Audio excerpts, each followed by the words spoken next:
आप देख रहे हैं सी न्यूज भारत और मैं हूं आपके साथ अंजलि शुक्ला। वक्त हो गया है मध्य प्रदेश बुलेटिन का। मध्य प्रदेश बुलेटिन में बात होगी दतिया की, जहां पुलिस ने 4 जुआरियों को गिरफ्तार किया है। साथ ही बात होगी देवास की, जहां किसानों ने इंदौर भोपाल हाईवे के नेवरी फाटा पर चक्का जाम कर विरोध प्रदर्शन किया है। ऐसी तमाम खबरों पर विस्तार से करेंगे चर्चा। पुलिस अधीक्षक दतिया मयूर खंडेलवाल के निर्देशन में जिले में जुआ सट्टा जैसी आपराधिक गतिविधियों पर रोक लगाने के लिए चलाए जा रहे अभियान के तहत थाना पंडोखर पुलिस को बड़ी सफलता मिली है। अतिरिक्त पुलिस अधीक्षक सुनील शिवहरी और एसडीओपी पूनम चंद यादव के मार्गदर्शन में थाना प्रभारी रिपु दमन सिंह राजावत और उनकी टीम ने ग्राम लहार हवेली में मुखबिर की सूचना पर दबिश देकर 4 जुआरिया को गिरफ्तार किया है। पुलिस ने मौके से 13,700 रुपए नकद और करीब 1 लाख रुपए कीमत की 3 मोटरसाइकिल जब्त की। कुल 1,13,700 रुपए का मशरूका जब्त किया। आरोपियों में मोहर सिंह कुशवाहा, उमा नरेश रजक, हरिराम कुशवाहा और कारण सिंह कुशवाहा शामिल हैं। वहीं कुछ अन्य आरोपी मौके से फरार हो गए। उनके खिलाफ मुकदमा दर्ज कर जांच शुरू कर दी गई है। पुलिस की इस कार्रवाई से क्षेत्र में सराहना की जा रही है। दतिया से सी न्यूज संवाददाता नितिन दांतरे की रिपोर्ट। भरोसा क्षेत्र के बोलसा उपार्जन केंद्र पर फैली अव्यवस्थाओं से नाराज किसानों ने सोमवार को इंदौर भोपाल हाईवे के नेवरी फाटा पर चक्का जाम कर विरोध प्रदर्शन किया। किसानों का आरोप है कि वे पिछले 4 से 5 दिनों से गेहूं से भरी ट्रैक्टर ट्रॉलियों लेकर तुलाई के इंतजार में खड़े हैं, लेकिन केंद्र पर ना पर्याप्त बारदाना उपलब्ध है और ना ही वेयर हाउस में जगह। तुलाई की धीमी प्रक्रिया और बढ़ते ट्रैक्टर भाड़े, मजदूरी व खाना पीने का खर्च ने किसानों की परेशानी बढ़ा दी है।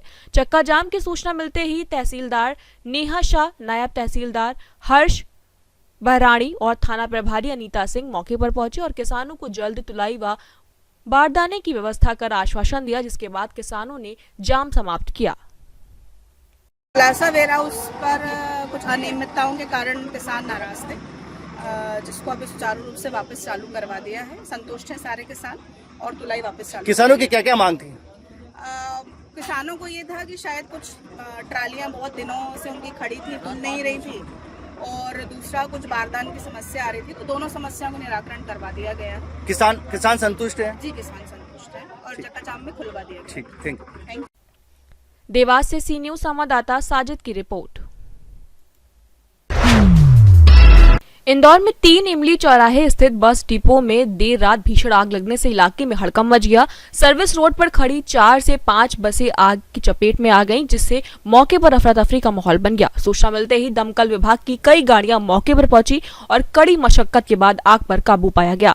प्रारंभिक जांच में आग लगने की वजह शॉर्ट सर्किट मानी जा रही है। हालांकि पुलिस मामले की जांच कर रही है। घटना के बाद स्थानीय रहवासियों में भारी नाराजगी देखने को मिली। स्थानीय पार्षद एवं नगर निगम के MIC सदस्य मनीष शर्मा रहवासियों के साथ मौके पर धरने पर बैठ गए। उनका आरोप है कि रिहायशी क्षेत्र में बस डिपो हटाने की मांग कई बार प्रशासन से की गई थी, लेकिन कोई कार्रवाई नहीं हुई। हालांकि हादसे में कोई जनहानि नहीं हुई, लेकिन बसों को भारी नुकसान पहुंचा है। आजाद नगर थाना क्षेत्र में आगजनी हुई है, कहाँ हुई है, क्या क्या चीजें सामने आई? पुलिस थाना आजाद नगर के अंतर्गत जो 3 इमली बस स्टैंड है, उसके पास सर्विस रोड पर एक डिपो था और इस डिपो में मतलब कुछ बसें ऐसी भी खड़ी रहती हैं जो कई बार ख़राब रहती हैं। इस प्रकार का डिपो, ये डिपो इंटरसिटी जो ट्रैवल्स है उनका था। लगभग 11 बजे के आसपास एक घटना हुई जब कुछ बसों में वहाँ आग लग गई।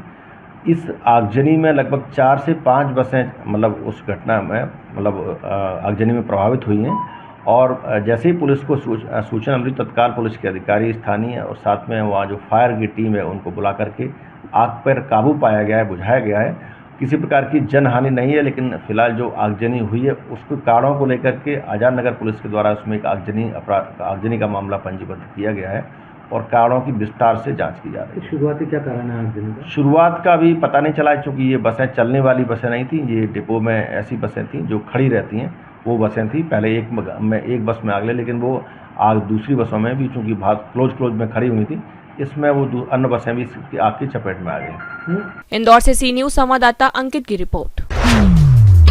सारंगपुर पुलिस ने नशा विरोधी अभियान के तहत बड़ी कार्रवाई करते हुए अकोदिया नाके पर घेराबंदी कर करीब 1.80 लाख रुपए कीमत का मादक पदार्थ जब्त किया है।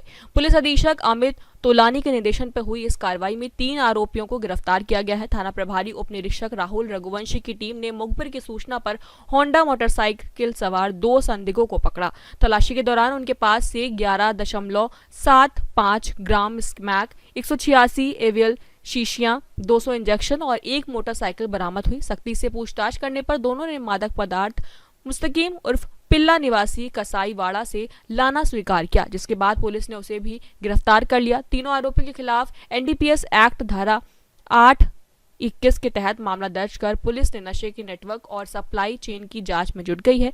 इस कार्रवाई में एएसपी KL बंजारे, एसडीओपी नेहा गौर सहित पुलिस टीम की भूमिका सराहनीय रही।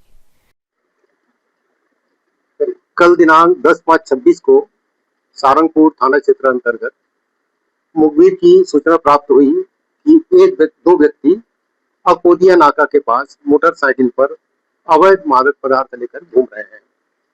सूचना पर तत्काल मौके पर पुलिस द्वारा पहुंचकर तलाशी लेने पर 11.75 ग्राम स्मैक, 186 सीसी एविल और 100 इंजेक्शन और 1 मोटरसाइकिल राजू उर्फ जफर, सादाब खान सारंगपुर के पास से मिला।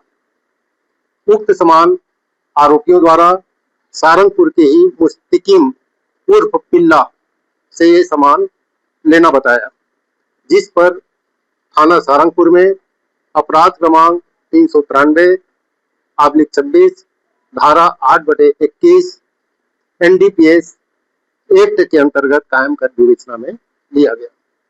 श्रीमान पुलिस अधीक्षक महोदय के कुशल मार्ग निर्देशन में आज हम इन तीनों आरोपियों को गिरफ्तार करने में सफलता प्राप्त किए हैं।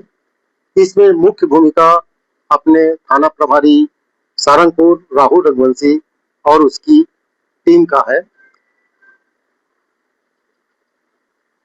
नहीं, ये आरोपी 3 है और इनके जो आपराधिक रिकॉर्ड कर रहे हैं, राजू उर्फ जफर के 5 अपराध 2015 में एनडीपीएस के, ये एनडीपीएस और मारपीट के, इस प्रकार इसके कुल 5 अपराध कायम है। और दूसरा मुस्तकीम उर्फ पिल्ला, जिसके खिलाफ में थाना सारंगपुर में टोटल 15 अपराध कायम है।